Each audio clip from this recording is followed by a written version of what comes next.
Hello, hello. My name is Kim Addis. I am the president and founder of Frame of Mind Coaching, and you have just joined the Frame of Mind Coaching podcast, where we invite leaders from all over the world to come onto the podcast and get coached live and in person. Today, my guest is Hugo Pelland. Hugo, welcome. Thank you. Did I say your name correctly, or is there an accent to go with it? In English, we say Hugo Pelland, or you can say Hugo Pelland, which is how my parents would call me. Hugo Pelland. Did I get it right? Yes, you got it right. So your parents would call you that. I hear an accent. It sounds to me like you are a French Canadian from Montreal. That is correct. Yes, I am originally from Quebec. So grew up in a small town right next to Montreal and then moved there to go to college and work a few years in Montreal. Yeah. Amazing. How do I know that? Because I grew up in Montreal and I recognize it very well. Excellent. So welcome. Tell us a little bit about yourself. You're not in Montreal anymore. Where are you now? No, that is correct. I'm in the San Francisco Bay Area, so in the Oakland, California. I've been here for 11 years now already. And what brought you to California? It's actually my partner, now wife, actually, who got a job in the Bay Area first. And funny enough, she did not move because of tech, which is the number one reason for people going to the Bay Area. She's actually an economist by trade. But I was already working in software, so the move was very easy. I figured that I'll find a job over there. I was not too worried, and actually at the time, my employer in Montreal, they call Giro. They work in public transit.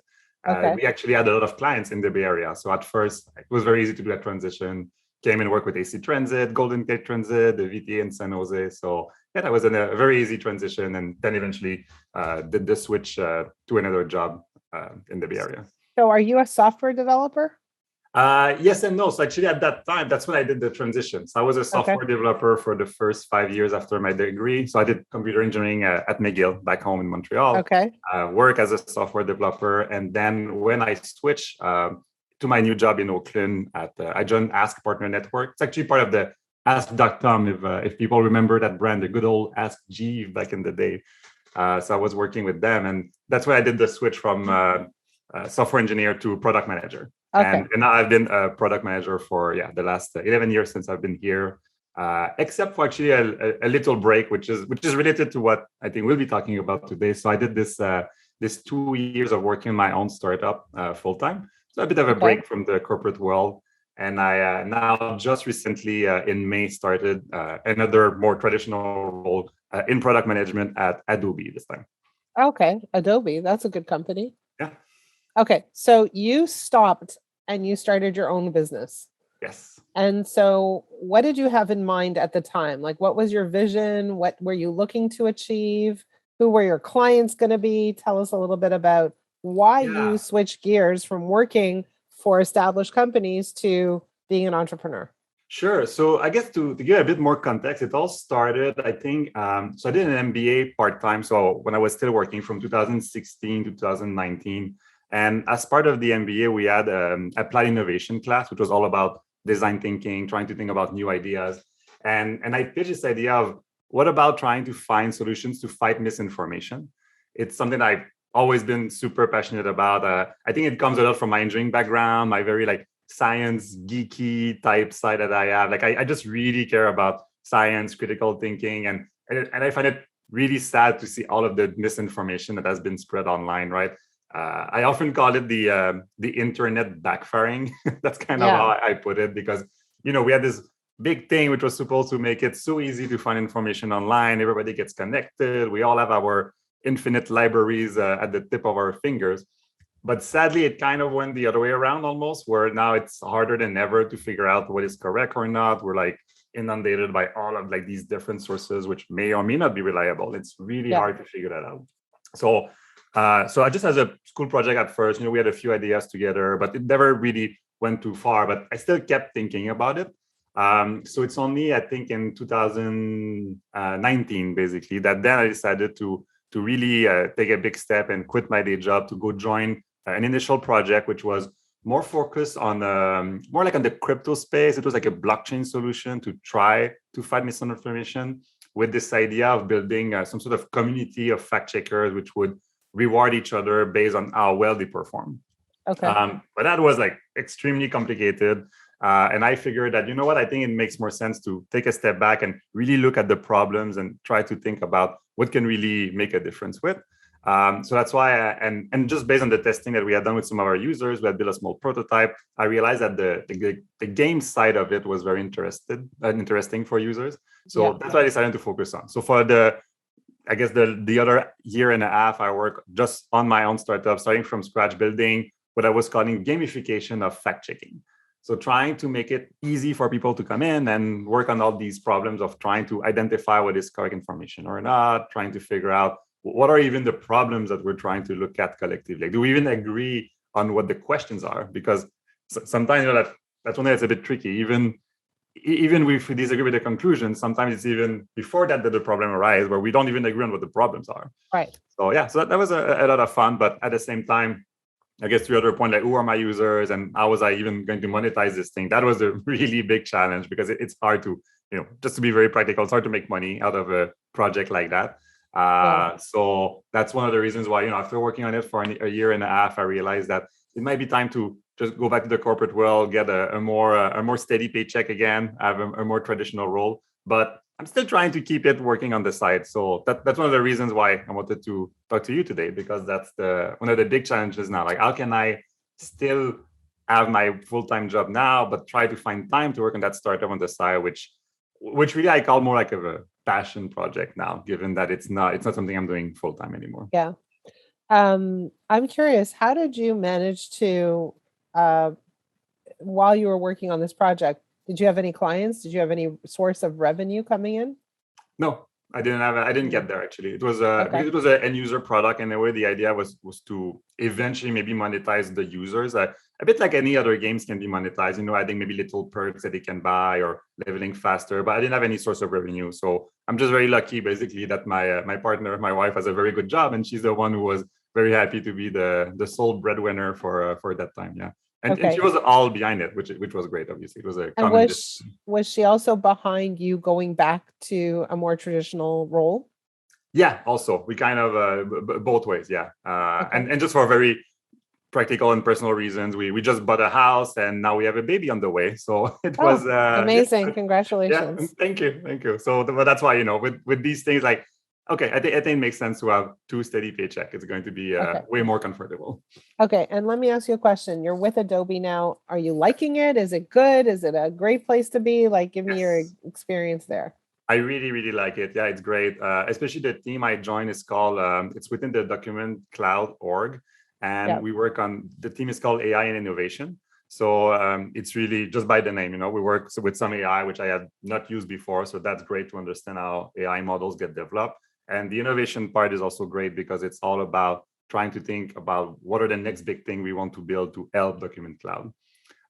So it's interesting because it's a little bit different than what I've done before, where my previous roles were usually more about just pure execution, while here the strategy side of it is a lot more important.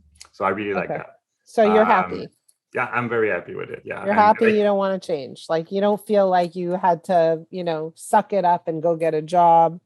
No, absolutely not. No, Okay. that's great. Yeah. I was a bit worried at first, of course, because it was like, oh, you know, it felt a little bit like a failure that, oh, I wish the startup had worked. But I was always realistic. Like, we know that like 99% of startups don't make it past the 1 year or 2 year mark. So that wasn't a big surprise. Okay. So I'm going to go back to something you said in a minute, but what's your ideal situation? What's the challenge then right now?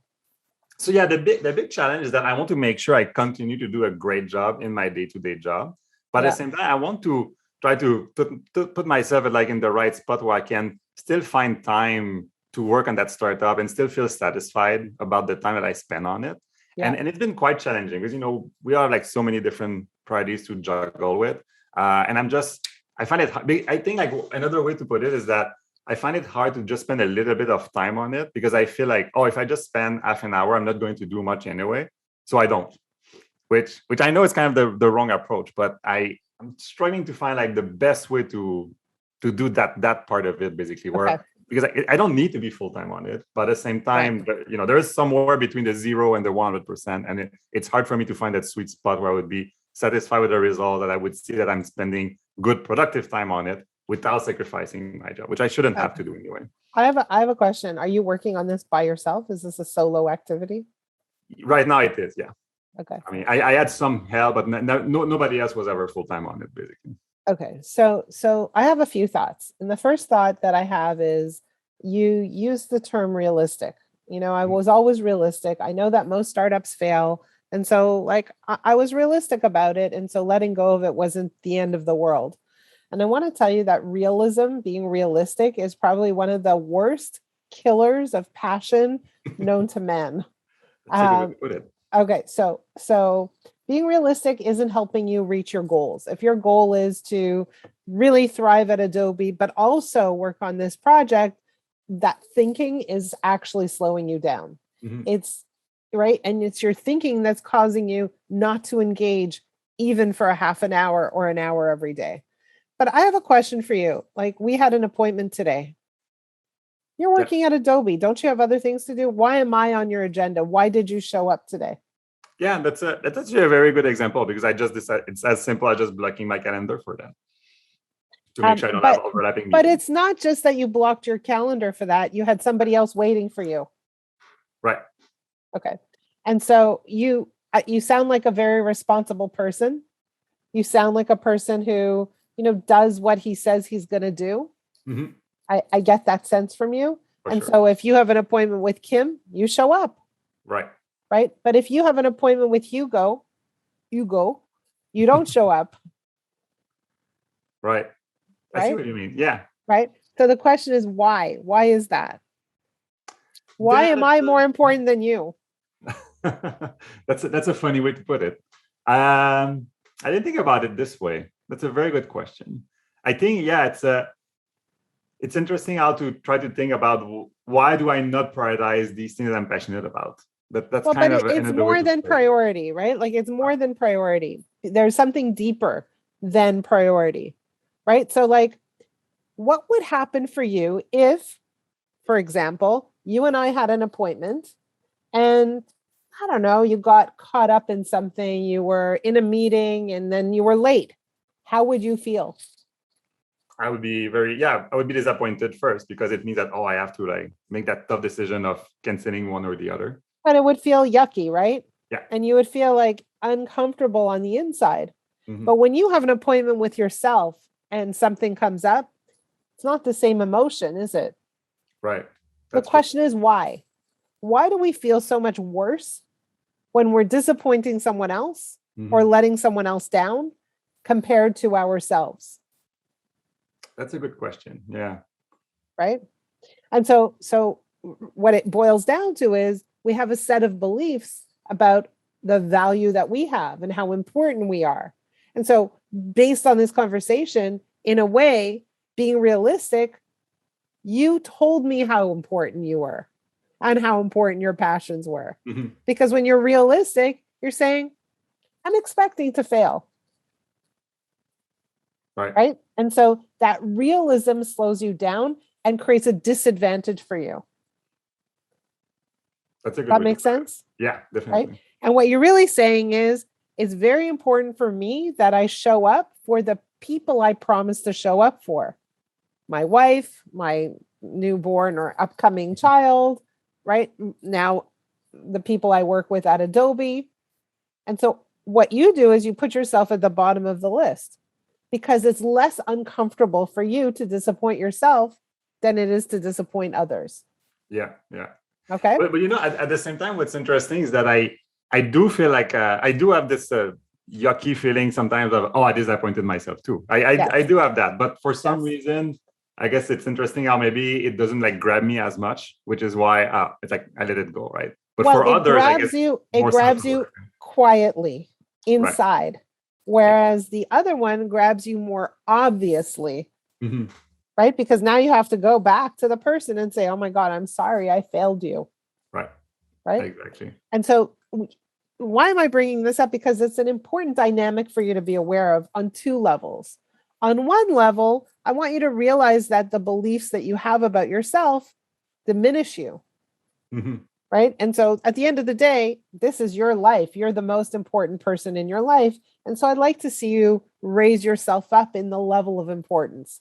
So when you make an appointment with yourself, you keep it just like you would keep an appointment with me or anyone else.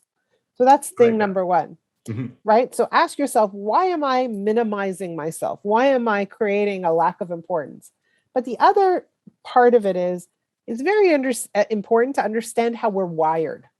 And when we understand how we were wired, we can create systems to circumvent some of our shortcomings, you could say. Okay. So I'll give you an example. When I first started coaching many years ago, 17 years ago, I was terrified to coach. So the system I implemented was like, I was terrified to coach people one-on-one, right? And I thought, oh my God, what am I going to talk to them about for a whole hour? An hour seems like such a long time. Right. And so what I did was I created a system of coaching a group of people, right? Because I thought, if there's a group of people and everybody talks for a few minutes, then the hour passes quickly. And then I don't feel so bad. So, and what it did was it reduced my discomfort, right? Yeah. And so in your case, you know something is true. And what's true for you is, I show up when I have an appointment with someone. The question is, who can you find out there in the world who would be willing to work with you on this project, so that perhaps there's a partnership and you have appointments. And so you must show up at a specific time. Yeah. Right. Because you're not going to let that person down. And so you're creating a structure, a system that reduces your likelihood of saying, an hour isn't worth it. But the truth is, an hour every day turns into 5 hours. Right. And then when you build that momentum, it turns into 2 hours every day.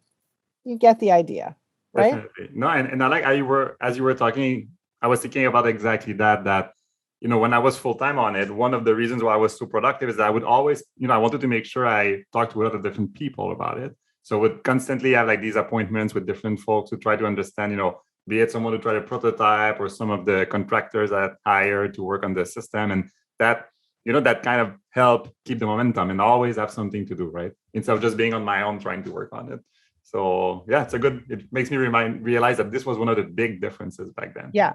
And so, who is that person? It could be a co-op student. It doesn't necessarily need to be someone you hire. Doesn't necessarily need to be someone you spend a lot of money on.